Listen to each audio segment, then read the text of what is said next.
একটি যুদ্ধ, একটি সংগ্রাম, একটি আন্দোলন, শত শত শিক্ষার্থীদের রক্তের বিনিময়ে 5ই আগস্ট বাংলাদেশ পেয়েছে আবার এক নতুন স্বাধীনতা। 15 বছরের স্বৈরাচারী সরকারকে সরিয়ে রাষ্ট্র সংস্কারে নেমেছে ছাত্র জনতা, মুক্তি দিয়েছে বাংলাদেশের নির্যাতিতদের।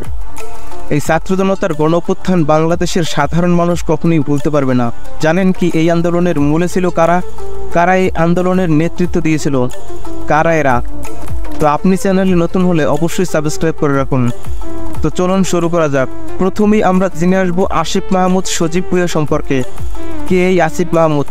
1998 সালের কুমিল্লার মুরাদনগর উপজেলার আন্দিকুট ইউনিয়নের আকিবপুর গ্রামে জন্মগ্রহণ করেন এই আসিফ মাহমুদ।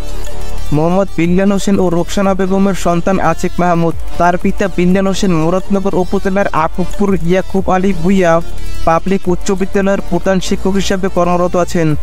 আর তারা 4 ভাই বোন। 2015 সালে ঢাকার নাকালপাড়া হোসেন আলী হাই স্কুল থেকে এসএসসি পাশ করেন তিনি। পরবর্তীতে আদমজী ক্যান্টনমেন্ট কলেজ থেকে এইচএসসি পাশ করেন। এরপরে তিনি ঢাকা কলেজে ভাষাবিজ্ঞান বিভাগে ভর্তি হন এবং বর্তমানে মাস্টার্সের শিক্ষার্থী আসিফ মাহমুদ। পরিবারের সদস্যদের না জানিয়ে আন্দোলনে ঝাঁপিয়ে পড়েন বৈষম্য বিরোধী এই ছাত্র আন্দোলনের অন্যতম সমন্বয়ক।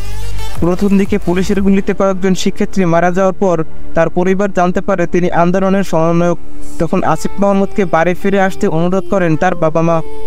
পরিবারের সদস্যদের অনুরোধের পরিপ্রেক্ষিতে তিনি বলেন, আমার অনেক ছোট ভাই বোন পুলিশের গুলিতে শহীদ হয়েছেন, তাই আমি আন্দোলন থেকে ফিরে আসবো না। হয় গুলি খেয়ে মরবো, না হয় আন্দোলন সফল করে ঘরে ফিরবো। আর তার কথাই সত্য হলো।